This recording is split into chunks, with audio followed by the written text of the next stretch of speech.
everyone, how you doing today? It's me, David, coming to you from the Beatles Corner, collecting the Beatles 101, and today I'm going to talk about the newest, the final, it's being billed as the final Beatles song, Now and Then, which kind of snuck up on me. I've heard about it for the last couple of weeks, but now it's been released, and watched a video. Now today it was released. Last night I watched a video which wasn't the same video as I watched today. I think it was maybe a video for a working, like preparing for the video or behind this. I don't know, but it was the song. And I wasn't impressed with it last night. But today I've listened to the song. The official video dropped today. Listened to it a few times. It's emotional. I was very skeptical going into watching this, but it's a very emotional song. You can probably tell. In short, back about 30 years ago, Yoko had given, I think it was Paul, but we'll just say the surviving Beatles, a cassette tape of some demos that John had worked on before he had died. And we had Free as a Bird, Real Love, Grow Old With Me, and Now and Then on that cassette.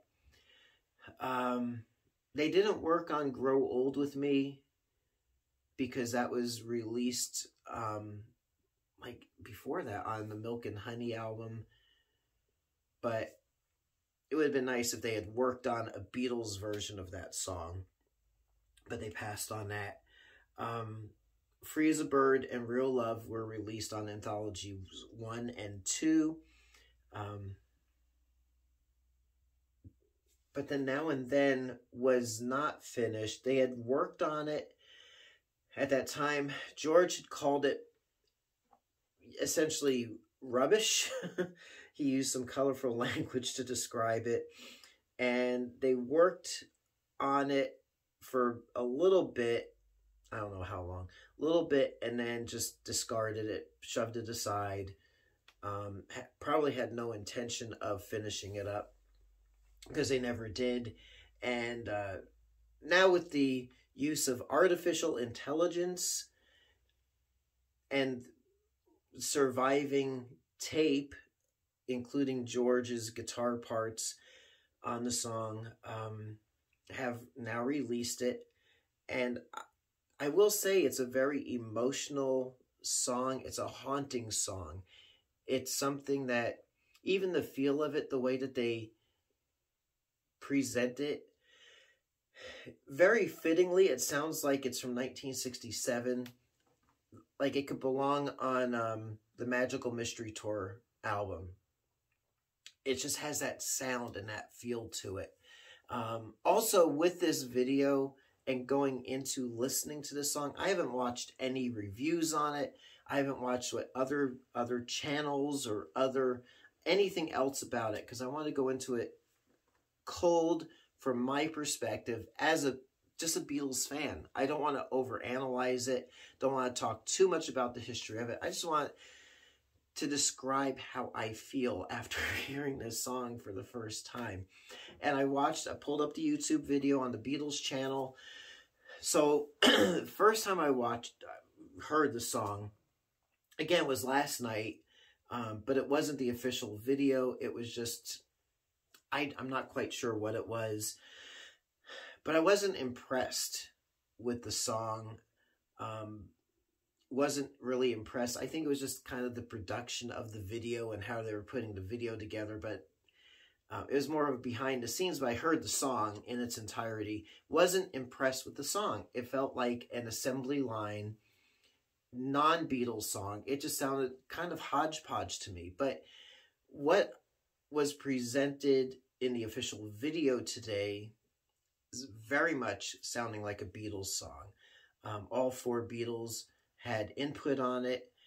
The artificial intelligence really cleaned up that original cassette recording. And if it's that actual cassette that they're showing in the video, it was just a plain old TDK normal bias cassette that John just used probably just for his own reference. It wasn't like a chrome or metal tape. It was just on this, probably just a little tape recorder.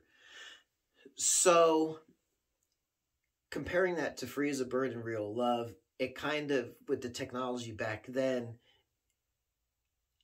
those songs sound like, in comparison to this, that it was a cassette tape that they used.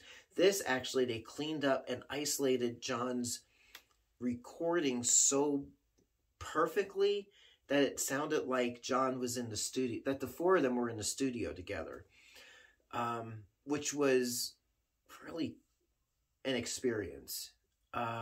It sounds like it's a Beatles song, not just a John song that the other three had finished up and cleaned up and presented. The actual song itself is very, like I said, retrospective. He wrote it, from what I've read, with Yoko in mind, but also fits his time with the Beatles. And I feel like I'm starting to ramble a little bit because all these emotions are just going. And I will say the song itself is an excellent conclusion to the Beatles saga, the Beatles as a band. The production works in that, like in 67 and 68 especially, the band wasn't really working as a band. They were working as four individuals contributing their parts for the greater song. And that's what it also feels like. So that might be why that they harked back to that Sgt. Pepper feel. And with the video is really interesting because you see Paul and Ringo today working on the song. You know, like, I don't know if they actually recorded their parts for the video or just pretended. But, you know, they're playing the instruments. We see Paul, George, and Ringo from the 90s playing together. And then we see this small orchestra that's contributing their parts to this song.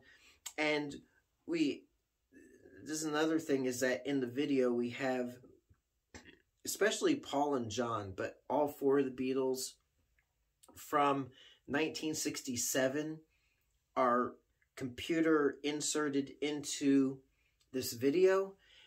John acting as a conductor for this orchestra, George, you know, playing guitar. The four of them, Paul and Ringo as they are now, and then John and George on either side of them from 67, singing together and playing guitar together. And it's a really emotional video. I had to, on this subsequent listenings, I had to try not to look at the TV, but every time I did, it was just an emotional experience. So those are just my feelings about the song and video. What do you think? Have you watched the video? What do you think of this song? Does it sound like a Beatles song to you? And to be honest, Free as a Bird and Real Love, to me, I never really... they're Beatles songs, but they don't... and they're excellent songs, but this is really a Beatles song compared to those two, especially. But yeah, what are your thoughts? Watch the video. I'll do a link to the video at the end of this video. And am I going overboard? Am I a little too, you know, emotional about it? I don't know. You just tell me your thoughts, and we'll leave it there. Until next time, it's me, David, coming to you from the Beatles Corner, collecting the Beatles 101. We'll catch you on the flip side. Happy collecting, and we'll talk to you soon. Thanks for watching.